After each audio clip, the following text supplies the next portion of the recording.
Hi everyone, welcome to some revision for the thematic paper. So we're going to start with our crosswords. So any guesses for any of the words in the chat? Any guesses from anybody? Let's see. What should we see as one down? A something crime, a crime committed because of prejudice, e.g. assaulting a person because they're gay or of a particular race. Any guess for that crime? I tell you what, I hate that kind of crime. Oh, thanks, Chloe. Well done. Hate crime. I should make jokes about that, but never mind. I do hate that kind of crime. Two across. Let's go. The rules are commands. Oh, great. Good to see more people coming. The rules the country demands its citizens follow. If you break this, it goes to punishment. So what's that? I hate already. What is it called? If it is the rules a country has, fantastic, harmony, well done. The law, and you might need to think that some laws are seen as sins in religion, some aren't. Some sins are not laws. So you kind of think about that relationship too. Okay, three across. Reason for committing a crime: wanting or desiring something or more of something. You want more, so you kind of commit a crime to get more. Greed. Great. Anyone else can jump in. You can say, I'm just adding people in as we're going through. You can say other ones if you know. I'll put the thing back in the chat as well. Hi everyone who's just joining. We are just doing a quick crossword to warm up our brains, reminding ourselves of some keywords in crime and punishment. Five down. Something punishment where pain is inflicted on the criminal. It's not used in this country, although some people in this country might have the view, you know, when we look at this as a 4 marker or a 12 marker, some people support the use of this maybe, but in this country it's not legal to inflict pain. What's that called? What kind of punishment is that? It begins with a C. Any guesses, anyone? So inflicting pain, so it might be smacking someone, whipping someone, hitting someone. Used to be able to do, yeah, corporal, and that's down. Now I've got to spell this right now. Corporal, I hope that's right. Yes, pass the teacher test. Five across. A sense of right and wrong, a guilty voice in our head. It could be seen as the voice of God by many believers, or it's seen as that inner knowledge you've got of doing something right or wrong. It's kind of within you. Conscious, yes, but we're going to spell it differently, Chloe, and I'll tell you why. Because it's con-science. So science is like knowledge. So think of it like this. If science is knowledge because you learn how to know stuff in science, then con is in inner. If something's con, it's in, like convex and con. Well, they're sciencey words, aren't they? So con is inner. So con science is your conscience. So don't spell it like you've done it, Chloe and Harmony. That's conscious if you're aware of something. Very unhelpful that they're quite similar but spelled differently. So con science is what I tend to say. So con science or conscience. Because that might be someone is a prisoner of conscience because they are going to prison because of something they believe and they think and it's a strongly held thought they have. Or the conscientious objectors, where the prisoners, the people who refused to fight in the war. So that's a really good one, peace of conflict as well. So yeah, you can ask a question if you want to raise a hand and ask a question. So you could be a prisoner of conscience. So you're in jail because of something that you think or believe in. So some religious believers in a country like North Korea could be a prisoner of conscience.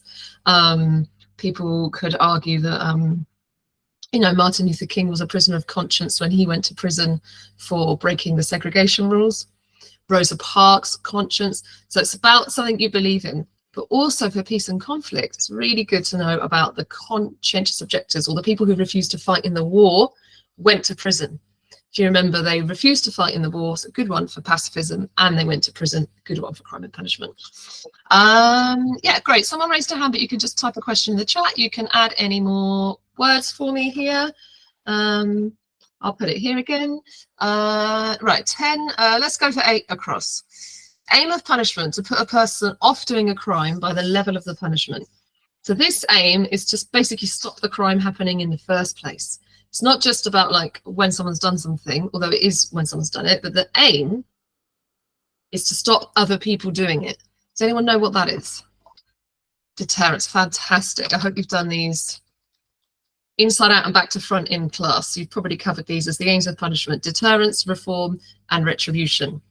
Brilliant. 10 across. The aims of punishment: helping the criminal to see how and why their behavior is wrong, and help change their mindset, help to change them for the better. Maybe they can be a sort of member of society afterwards because they've changed their ways. Any ideas? Let's put in reformation. Brilliant. Yep. 4 down. The final one we're looking at then is the aim of punishment, getting the criminal to pay back for what they've done. Good to see you, Tiger. What is that one? This one is where you're made to pay. So an example could be, I don't know, if you've done some graffitiing, then you have community service where you have to clean up a park because you've got to pay back for what you've done. Or if you were, it's used a lot in sort of, you know, to do with fraud. You might have like swindled all this money, then you've got to pay it all back. It's a really important principle within Sharia law, for example. You know, take a life, your life is taken. Brilliant. Community service is a good example also. But I'm going to write here retribution. Oh, I always get it wrong. Here we go. Retribution. Okay. Community service. Where was that? Is that 7 down or so? Let me see here. Let's just check. Oh no, it's not. 9 across. Let's go. Action that breaks the law. It could be against a person, property, or state. What is the action that breaks the law called? I think you know this, people. Right. Yes, you all said it resounding loud. Great. I'm just going to move this on. 6 down. Something of life. Life is holy because God created it. You can use this all the way through the exam, the thematic paper, really. In fact, yeah, you could use it in every unit, I believe. The idea of the sanctity of life. God created life. Only God can take away life. Life comes from God. It's holy and special and sacred. Something of life. Anybody know what that is? It's a really good principle you could use in marriage and family to do contraception. You could use it in existence of God to do with, you know, the creation of humankind. Sanctity, well done. Yeah, you could use it for crime and punishment, obviously, because of the idea of not maybe against the death penalty, because only God can take away life, or maybe for the death penalty. You know, only God could take away life, so you've got to be punished for it. Could be used. And of course, in peace and conflict, you can use it all the way through to do with war and fighting and nuclear weapons and yeah, that kind of thing. So let's go sanctity. Oops, what happened? And let's go for 11 across. Something. Oh, that was Otto's one. Community service, capital punishment. Yeah, it's a really long one, isn't it? Capital punishment. My keyboard is, I've used my keyboard so much, all the letters are rubbing off, so I have to like really remember it now. So I do make some mistakes. I'm sorry. Letting go of the blame of someone for what they've done. Moving on. Now this one's really important to not say it's instead of punishment. Sometimes when we're marking these papers, we see that students say, oh, you can either do this or you can punish. So I'm going to talk to you about that in a minute, because it's not either or. Sometimes someone's punished and then you're able to do this. It's not the opposite. It's not like, oh, I'm going to do this so they don't have to be punished. No, they can be punished and like have the full, you know, go through the legal system, and then I can feel able to what? To let go, move on, forgive. Yeah. Okay, should we see if we get the star? Woo! Well done, year 10s. Woo! Yay! Well done. Okay, I have that again for after our little break on a different topic. I hope it's helpful to go through the words anyway and remind ourselves a little bit. But let's crack on with what we're going to do today. So I have a PowerPoint. What I'll do is put it in the chat so you can kind of go up and down if you need to. And obviously I'll share it afterwards wherever the video is shared. And I have some other things I'm going to share with you, but this is so that I know sometimes I go to the next slide and you want to flip back, or just so you've got a copy of it, everybody. So here you have that, so you can see it, and hopefully I can now share. There. Great. Okay. Fantastic. So everyone can now hopefully see the screen. I thought today, obviously, we're going to focus on thematic revision, because that's what you have. You've done the religion paper, which is fantastic, and that is such good. Hi, Yusir. It's such good practice for the thematic one, but there are some differences that I want to talk to you about this morning. There's a couple of differences. Some people do better in the religion one, some people do better in the thematic one. It's really it's not necessarily one or the other, but there are a couple of differences we'll talk about. My main thing, do not forget to put religion in your religious studies answers. Now that sounds a bit ridiculous, but sometimes the way they phrase the questions, it doesn't say religion, particularly the 12 markers. It might just say, oh, there's never a good reason for a war. Now I know underneath, to be fair to the exam board, it does say you need to, you know, bring in religious or different religious views. It's got those little bullet points. But the question itself, which is probably the thing that you're going to look at and focus on that question, aren't you? Okay, what's it asking? Often, not always, but often it doesn't actually have religion in there. So often we'll get essays in that are like really good sociology or history or like, you know, thoughts about society, but they haven't got religion in there. So you are capped at half the marks because you haven't got religion in.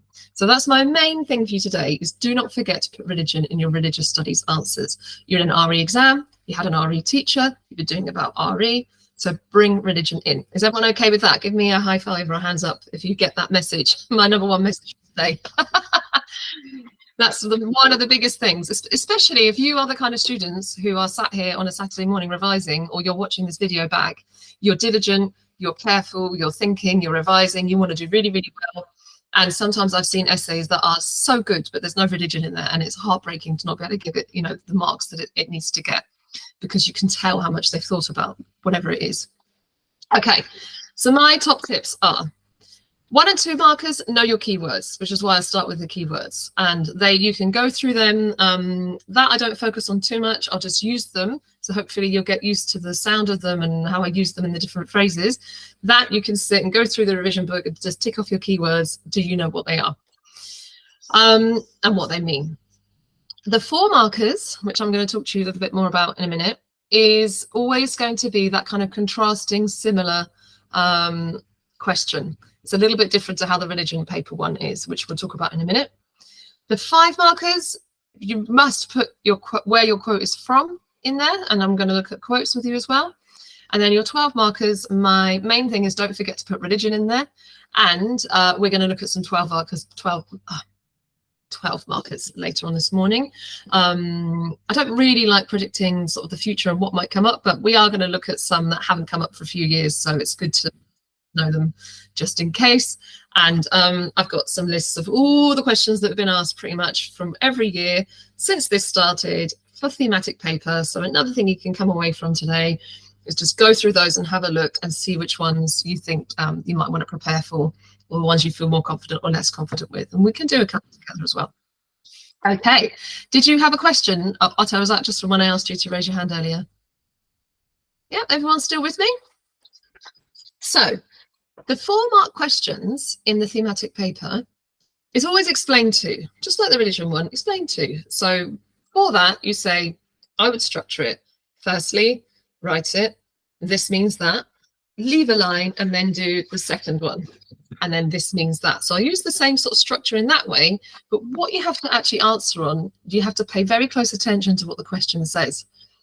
You can't sort of read it quickly and then, oh, I'll do that super quick. You need to, what is it actually asking? Because it could be similar things, or it could be contrasting things.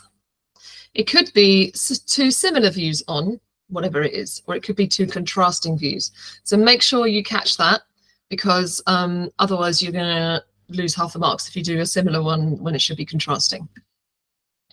It could be both of them are reasons for a certain thing. So 2 similar views that visions do prove the existence of God. So they could be 2 similar, they could be 4, whatever it is.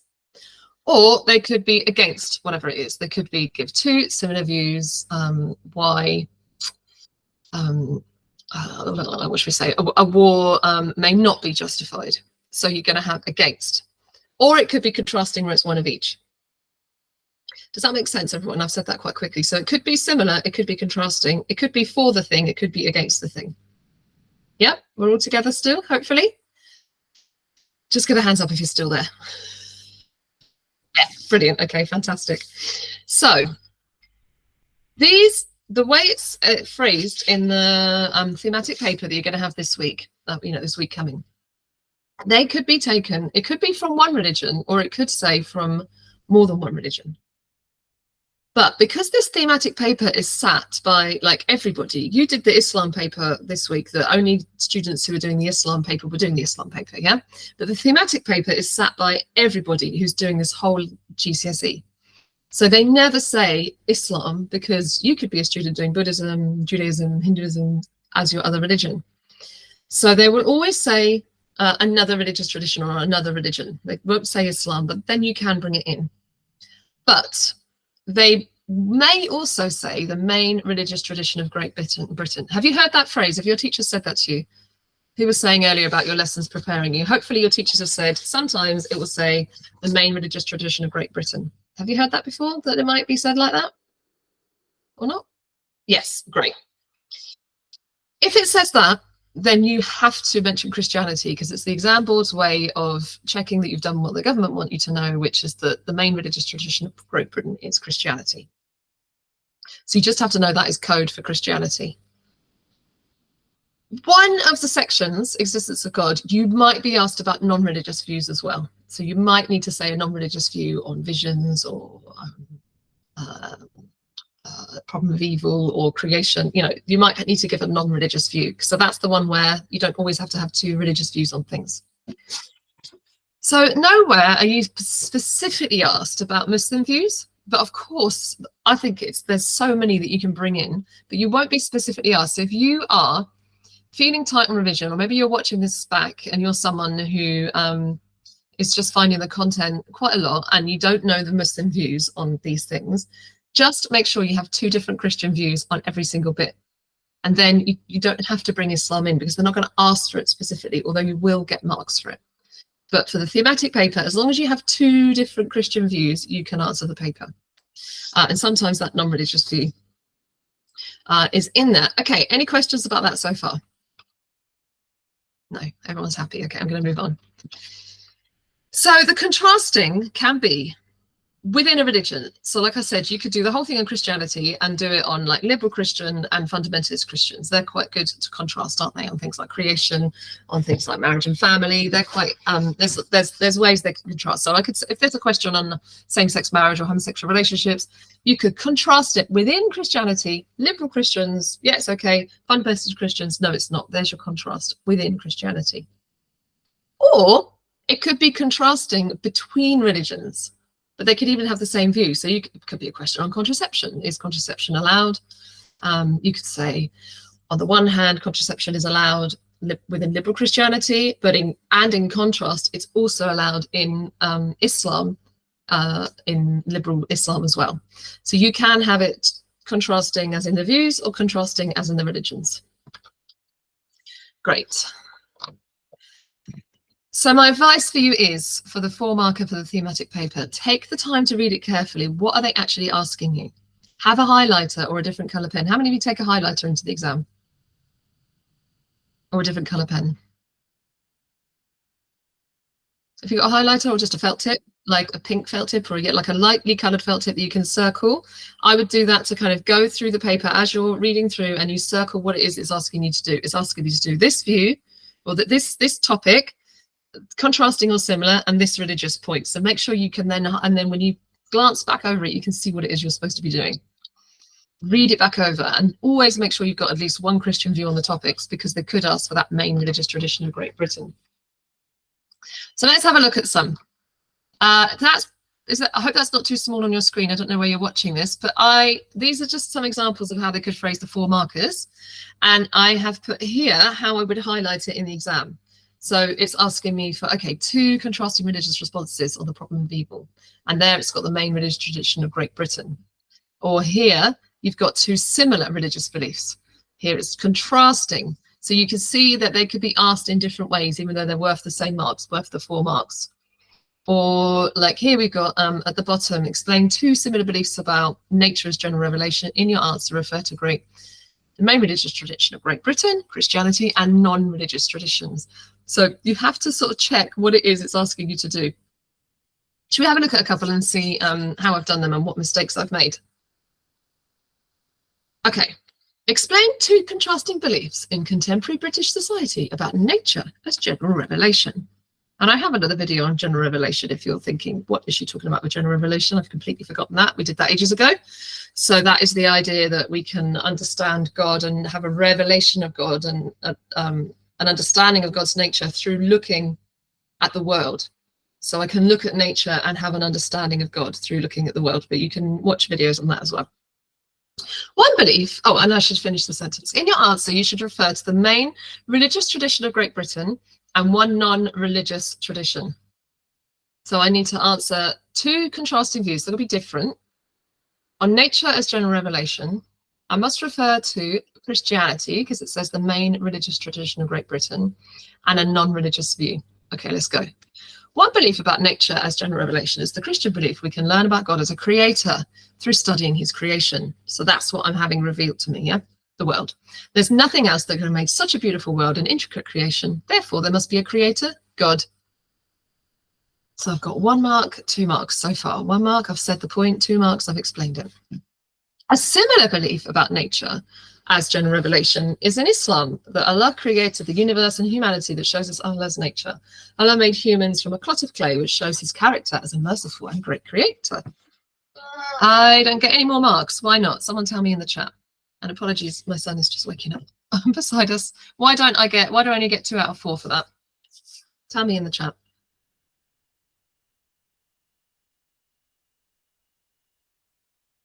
I've made 2 mistakes.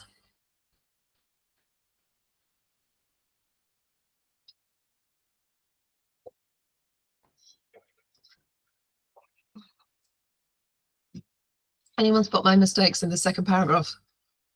Oops. Oh, sorry. Hope if you can still see it. Yeah, well done, Chloe and Harmony. I didn't refer to non-religious, and I used Muslim belief, and there's another thing I did that was wrong.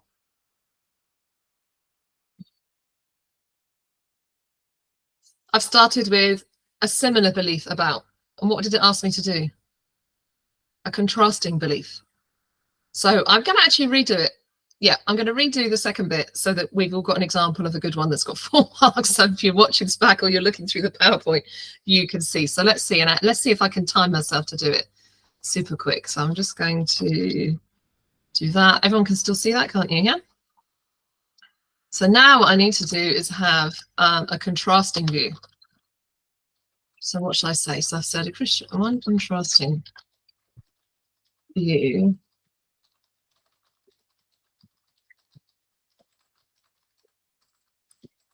is the, what should we put, non-religious view that nature had no creator, but is a result of, what should we say, evolution, a natural process. So that would be 3, because that's a contrasting view. This means that there was no creator needed to make the world, and we can understand this through scientific theories. Boom. 1, 2, 3, and 4. So that would be my 4 marks, because I've done a contrasting view and I've got the non-religious view. I could say humanist. You could say humanist if you want, but you don't have to say humanist. You could just say this is the non-religious view. Whereas have I got the Christian one in? Yes. So I've got the Christian, non-religious, and contrasting. Boom. I've done all 3. Fantastic. Good. Okay, I've got a second example here. Let's see if we can spot what I've done here. So 2 similar beliefs about God's characteristics. In your answer, you must refer to the main religious tradition of Great Britain and one or more other religious tradition. One belief that Muslims have about God's characteristics is that God is omnibenevolent. This means that God is all loving and loves everyone all the time, and sent the Quran as a revelation to humanity out of God's love. One similar belief in Islam is that God is omnibenevolent, and because of this love, sent revelations to the prophets to guide us so we can follow the one true faith and earn enough good deeds to be in heaven in the afterlife. What have I done wrong? I think I've made one main mistake really here. Two similar religious beliefs. Well, they are two similar religious beliefs, aren't they? And they're similar beliefs about God's characteristics. But what have I done wrong? Come on, let's go. Someone tell me. They're both Islamic. Exactly. I need to talk about the main religious tradition of Great Britain. So I need one to be about Christianity. So I'm going to, although I think they're both great, which one do I like the most? I'm going to say here. Actually, no, I'm just going to copy it so people can still see that one. That's a mistake. Okay, here we're going to say, just for people if they're watching back later, or if you're looking at it again later, corrected. What could I say? A similar Christian belief about God's characteristics is that one similar belief in Christianity is that God is all-loving. Christians believe that. Oh, I'm just letting more people in. Believe that. Oops.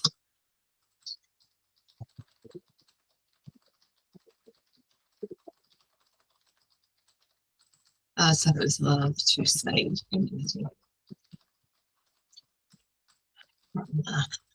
their sins. Okay, brilliant. So we've got a similar belief, but it is from Christianity. Fantastic. So I've made sure that I've done them. Now you can have a look here at lots of 4 markers. I'm gonna give you the link and you can have a look through and I'll show them on the screen. And if there's anyone on there that you think it would be worth us just having a quick, just pick the one. Oh, did they not come? Oh, no, I'll put it here. I'll put it in the chat for you. Sorry, I thought it was gonna, oh yeah, there we go, share. So hopefully you can open that and have a think, and that's good for your revision as well. You don't have to write them all out, but you could at least put like 2 bullet points under each of them. What were the points you were going to make? But have a look at those and see, is there one in particular that you would like us just to have a quick think about together now, before we move on to thinking about quotes and 5 markers or 12 markers. Hi, if you've just joined us, we have been recording this so you can watch it back, thinking about our top tips for the thematic paper. One thing that's different for thematic is the phrasing of the 4-mark questions. Oh, is it going to let you type in there? I don't know if I want you to type in there. Or we could do one each. Should we have a go at one each, everybody? Or does that make... no. You tell me which one you think is you'd like us to have a go at. Maybe later we can have a go at some of them. I want to crack on and get to the 12 markers in a minute as well. Anyone got one in particular that you think, okay, that would be really hard? Let's have a look. 5. Ooh, do you know, Yassi, I think that's a good call because they haven't asked a 12-mark essay question on that for quite some time. So I was thinking we could look at that for a 12-marker because I don't know. I don't like predicting, but hey, you know. I've had a shout out for 5. Any others that you think would be really tricky?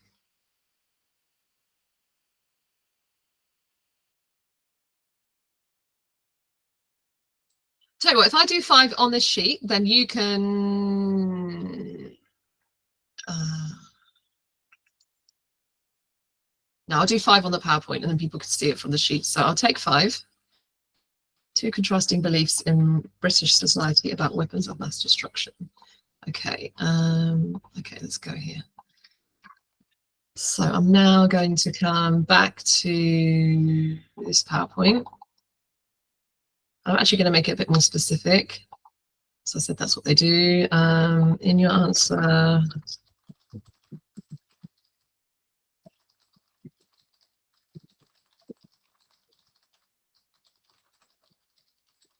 they don't always ask for it, but I think the more we use it, the more used to it we're going to be, and the more likely we are to like know, oh, that's Christianity in the exam. So I do like to use it as much as I can.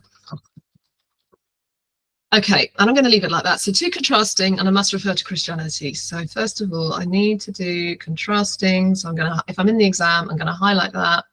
Okay, and then methods of mass destruction. That's what they're asking me about. WMDs, good. And who do I need to write about? Oh, main religious tradition, that's Christianity. Great, okay. That's what I'm going to do in the exam. I'm literally going to highlight the things I have to do. So when I now go back, oh yeah, contrasting, I'm remembering the specific things that I need to do. Okay, shall we, do you want to just pop in the chat some bullet point ideas of what you would include? And I'll try and do it in time conditions. What would you include into that? Some Christian views on weapons of mass destruction. So that's like nuclear weapons, chemical weapons, things that, you know, harm large amounts of people.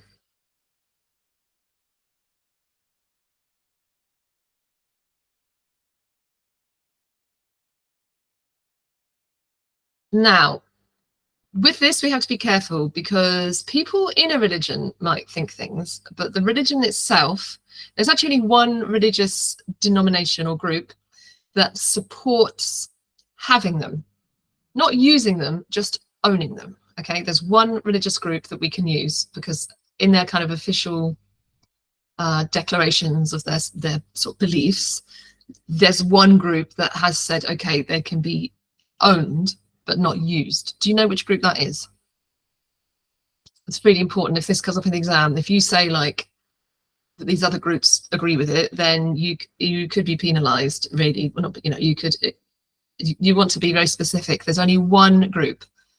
Yes, and that doesn't mean that like a Catholic you meet in the street, if you're Catholic, if your family's Catholic, that they agree with this, but it's just that that's the only group that has it as like their official, like, you know, if you go on the website, what do we think about this? That's their statement. But it's not about using them, it's just about owning them, owning it, you know. So that's why I thought we'd do it now, and then again when we do the 12 markers, because this has come up in the past, but not as a 12 marker for a while. Okay, so we're going to do the Catholic, Roman Catholic.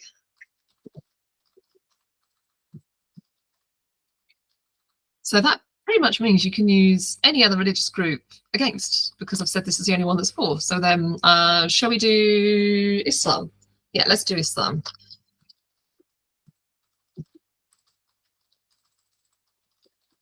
Okay, I'm going to see if I can type this in the time. So one, belief about weapons. I'm just going to shorten it for the time. Is that they can be owned but not used. This is the Roman Catholic view. This means that, well, why? Why would they say, this is really good because it could be a 12 marker. Why would the Roman Catholic Church say that? Does anybody know? I mean, what's the point in owning them if you're never going to use them? I mean, take up space, cost a lot of money. They're dangerous having them there. Someone falls over and knocks the button by accident. Why? Why is it okay to have them but not use them? What would be the reasoning? Brilliant. And then we're bringing in that word deterrence again, aren't we? So they act as deterrence, or it's called mutually assured destruction. So if I send mine, you're going to send yours, so neither of us are going to send them at all. And some people say, has that prevented there being a full-blown World War III, that everyone has these whopping great weapons that could mutually assure destroy each other? This means that they are allowed as they act as a deterrent to stop war, which protects life. You could bring in, if it's a 12 marker, sanctity of life, you're protecting life if you're stopping war, aren't you? Okay, good. One contrasting view, in contrast to this, Muslims believe that weapons of destruction are not allowed because, or you can say most Muslims believe, I told you I can't spell. Why would a Muslim argue, why could a Muslim argue that we shouldn't have weapons of mass destruction? Could I use weapons of mass destruction in a war if I was trying to fulfill thou shalt not kill? Yeah, that's good. That's in the 10 Commandments. Take not life, except for a just cause. But if I was having like a lesser jihad, an external jihad, fighting a war to sort of defend life and create peace, yeah, innocent people, fantastic, Salome. And that would not fulfill the criteria of a lesser jihad because they can't choose who they kill. And they just get brilliant, Salome, yeah, it's fantastic. So they harm the environment, which is against the lesser jihad, and it doesn't choose who it's going to, like, that's the whole point of weapons of mass destruction. They destroy a lot of people because they harm a great amount of innocent lives. This goes against criteria. You know, like criteria, like the checklist, the criteria of lesser. Allowed. Allowed. Brilliant. Okay, so that is some 4 marker tips for you, but let's move on from the 4s to the 5s. And rather than focus on the content, I'm going to think about the quotes, because the quotes can then help us just remind ourselves of the content. So if there's a particular quote or like topic and you think, oh, I've really got no idea what she's talking about, I don't know that, just put it in the chat. If you're asking, I'm sure other people are too, you know, even if they're watching the video later, so we'll be helping them out. The quotes that you need are particularly for 5 markers, and you must say where they're from. Like, it doesn't have to be like chapter and verse, but either the Quran, the Hadith, the Bible. You could say the 10 Commandments, or you could even say, you know, in the creation story it says, or yeah, in the Lord's Prayer it says. So that kind of thing, yeah. But you must state where it's from, and you mustn't make it up, because I mean, it can be paraphrased. So obviously these books are translated, so there'll be different translations, but it has to be like a well-known version of whatever it is, and it must be something basically that the markers sort of recognize as a genuine source from what you've taken. So the 5 marker, and of course in your 12 markers you can bring them in. You don't always have to say in the Bible in the 12 markers, but it's a good habit to have because it's showing where your evidence is coming from. So these are really good for 5 and 12 markers, particularly given that the 12 markers sometimes don't say religion in the title. Like I told you, sometimes they don't have like religion written in that title question. So bringing in your quotes, you are remembering to bring in that religious evidence, and you need 2 to get to that top bracket of the 12 markers. Okay, so I'm just going to go through each of the 4 topics that you do with some key quotes that I use time and time and again. You hopefully know them. If not, maybe you're going to come away from this and be able to use it this week. If you can, I'll go through each one and tell me what goes in the gap, okay? And I will type it in. But first of all, I'm going to do this so that people who watch back later have got the one with the gap in there. Can you see it like that? Is that big enough for you? I don't know how to make it. Oh no, that's made it worse. Okay, maybe like that. Okay, fine. Any guesses? Actually, you could just put what I'll go through what God has joined together. What did this was Jesus said about divorce? Does anybody know this one? What God has joined together? Anybody know? Oh, anybody know? What God has joined together. So this is Jesus saying, okay, and this is used like in marriage. No man can separate. Fantastic. So that's used against divorce. Marriage as a sacrament. You might have written about sacraments this week. No man can separate. So this would be used against divorce to say what God has joined together in marriage, in a sacrament, Roman Catholic faith, no man can separate. But all Christians accept this. It's in the Bible. But some would say, actually, if it's more loving, you can allow divorce. But the ideal is that it's not. It's for life. You know, you can't separate. Do not commit adultery. Oh, the answer's there for you. The gap was going to be adultery. Never mind. Do not commit adultery. Just someone remind me in the chat what adultery is. What is adultery?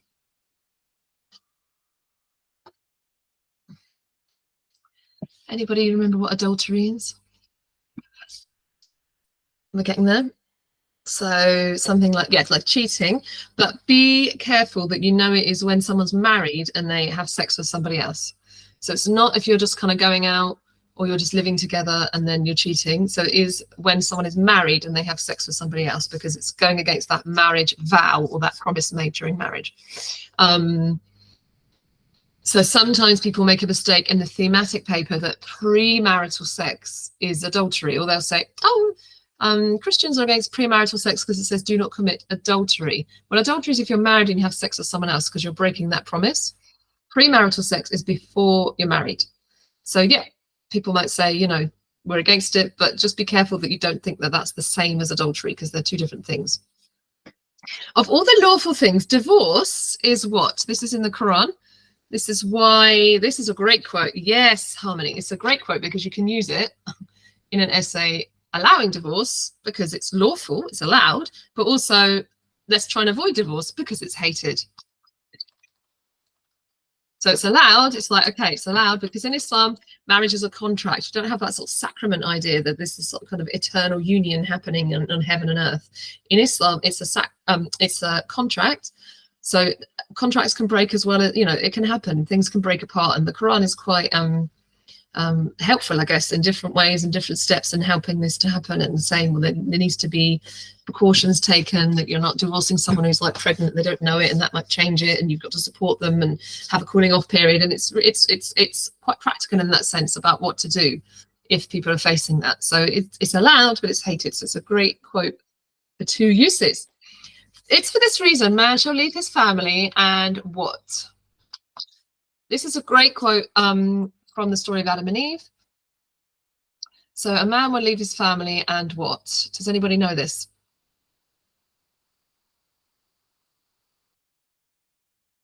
And live with his wife. You can have live with his wife, be with his wife, or become one flesh with his wife. I think you know what that means. Don't have to spell that out. Become one flesh. Or one flesh. So that is used in several ways. So against premarital sex, because it's saying, you know, you need to get married first before you become one flesh. But then it's also used for supporting heterosexual marriages rather than homosexual marriages, because this quote is a man will leave his family and join his wife. So some Christians will read that and say, well, therefore, it should only be heterosexual marriages, not homosexual. And that could be something that comes up in the exam as well. So it's a great quote for those 2 things. And it's Adam and Eve it's talking about. And you could obviously talk about how liberal Christians might understand it and fundamentalist Christians might understand it. God is love, and where there is love, there is... I love this quote. I love it. It's nice and short. You could use it time and time again. Yeah, well done, Harmony. Give him a capital G, though. Oh, that's not very helpful, is it? That's not what I meant to do. Where there is love, there is God. There we go. Where there is love, there is God. That is a brilliant one for all sorts of ones. You could even use it in like crime and punishment, couldn't you? In terms of reforming the sinner. You could say, oh, Christians want to show love to the sinners because in the Bible it says where there is love, there is God. So that it's short and it's super useful in lots of your topics. So I think you can use that time and time again. So this one here, for it's better to marry than... Does anybody know this one? This is St. Paul who said... I want to get the exact wording. It is better to marry. Ah, yes, I got it. Does anybody know? I wanted to get it right. That it's better to be married than to be burnt. So if you are like burning with desires and, you know, it's better to marry rather than act out on lustful things and sleep around. And, you know, St. Paul is asking people to get married before they have sex, basically, with that quote. What about gender equality? We've got, I do not permit a woman to have what? Do you know this one? Or sometimes it's women must remain silent in church. St. Paul says, I do not permit women to have authority over men. So that one is used against female leadership in the church or to do with the roles of men and women. Brilliant. And alongside with that, we've got wives submit to your... Any guesses? Just remember for these, yes. You've always got the 2 different interpretations you can have of liberal and fundamentalist views on these different ones. So not all liberal Christians would take this literally anymore and say, we've got to do that exactly as it says it. So remember that those 2 views on all these quotes. You have rights of your women, and... This one's a really nice one too, because again, it's saying, look, but we have rights over each other. Your women have rights over you. Brilliant. So it's acknowledging that there's like kind of, you could argue that it's got an equality, that we have rights over each other. Or some would argue and say, yeah, there are specific rights and responsibilities for men and women that are different, and they're each important, but they've got different rights. So finally, just a reminder that we got the story of Lot or Lut, which can be interpreted to argue that homosexuality is a sin.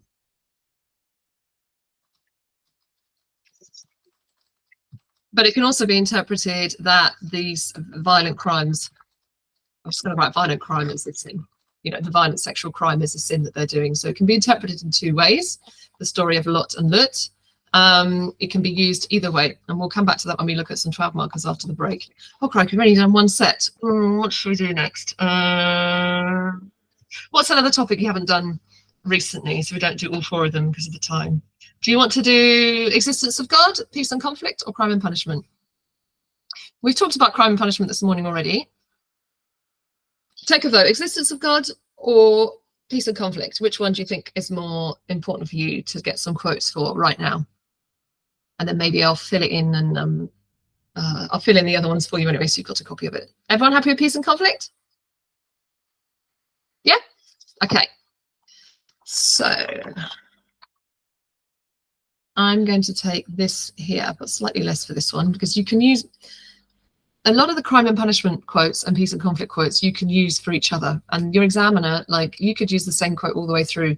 The examiner isn't going to penalize you for that, because some of them are useful for lots of different things. So there are some quotes for peace and conflict and crime and punishment that are the same. So let's have a go at these together. In the Torah, it says an eye for an eye. What else does it say?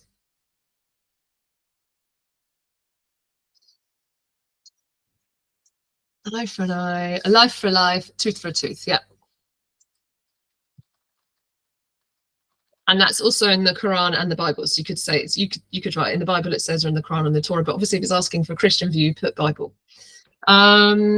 Jesus said an eye for an eye is the old rule, but I say, what did Jesus say? So that was Jesus's, like, turn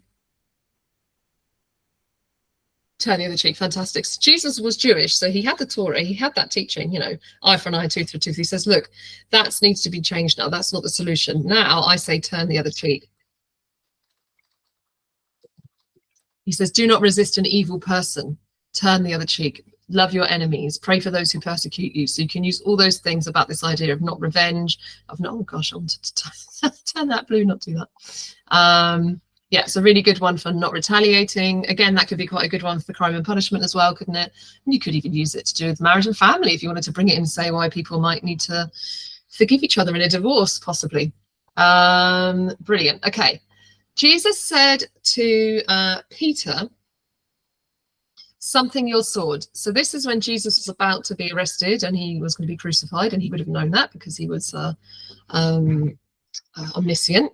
What did he say when one of his followers got a sword out, chopped off the ear of someone who was defending him? So the soldiers come, Peter, put down your sword. Brilliant. That's a great one. So that is where he seems to be pacifist. He seems to be saying, let's not fight. Let's not, you know, put your sword down. He says, don't you know that God could bring angels here to save me? So he's saying, you know, put your sword down. We're not fighting. That's the one time, like, even for his own life, he could have, he knew he was going to die, and yet he still said, put your sword down. So it's a really good quote against war if you want to have that Christian pacifist view. Okay. What about this one here? Jesus said what to do, not 70 times, but 70 times 7.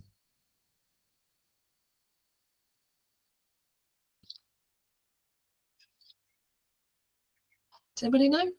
Yes.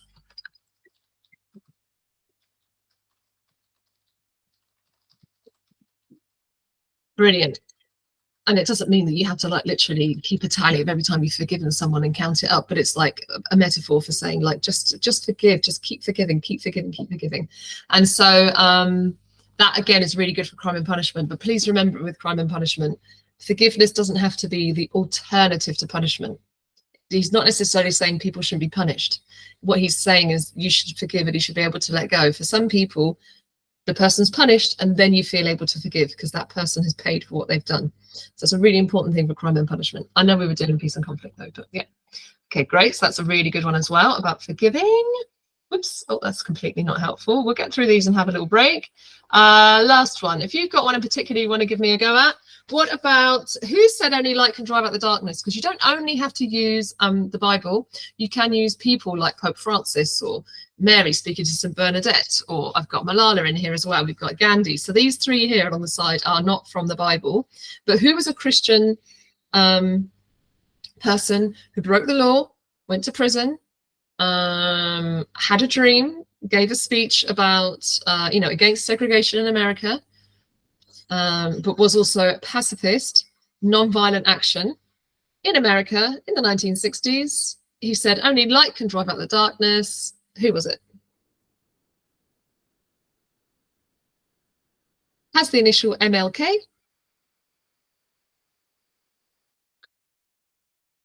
Oh, yes, brilliant. Well done, Yasir. Good to see you. Martin Luther. Okay, so you can use him because he's like a well-known Christian, a well-known Christian source of authority. So you can use him if you want to say, you know, oh, some Christians are against fighting and war because they believe that you should be pacifist and you should repel evil with goodness. And for example, Martin Luther King said, only light can drive out darkness. Brilliant. What about, who said this? It's to do with the Taliban. Now, this I think is amazing because, again, it's about forgiveness and about peace. And she was shot in the head. And then someone asked her, what would you do if you saw the person who shot you? She said, if I saw the Talib, I would say, I want education for your daughters too. So she's like kind of forgiving and saying, look, you know, I want your daughters to be educated too. That's why I'm doing this. I don't want to fight you back. Although she does say she'd hit him with a shoe. But she's like, I'm not going to fight you. I want your daughter to have education. Who's that? Anyone? I'm just going to tell you because of the time. Malala. And who said, an eye for an eye turns the whole world blind? And this is really important for us to kind of get the track. The Old Testament says eye for eye, tooth for tooth. Jesus says eye for eye is the old rule. I say turn the other cheek. Gandhi says an eye for an eye turns the whole world blind. And again, you can use him. We don't do Hinduism, but he's used within the Hinduism section as a voice about pacifism. So you can use him too, yeah? Oh, I have to be happy if I spelt it right. Brilliant. Okay, last two then before we take a little break. Something that which, oh yeah, do something to something with that which is good. Does anybody know that? This is a really good one, I think. And actually, I'm going to give you an extra one that I think is really, really good because it's so short.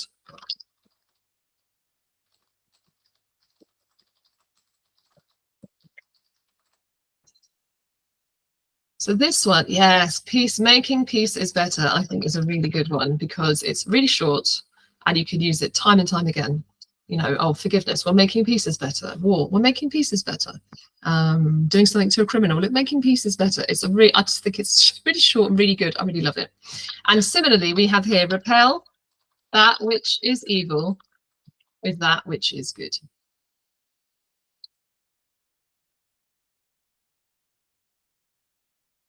And finally, paradise is there for those who curb their anger and forgive their fellow men. So this is like a way of getting good deeds, a way of, you know, yeah, doing good in Islam is to curb your anger, to not become angry, and to forgive your fellow men. So you can use that for forgiveness, for crime and punishment. You could use it for pacifism as well. If you can curb your anger, if you can restrain yourself, then you're on the way to paradise.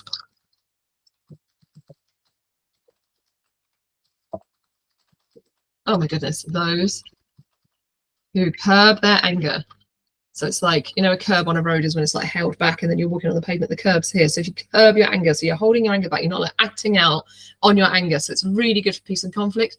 You could use it for marriage and family to do with like, you know, conflict in a family, and then also use it for crime and punishment.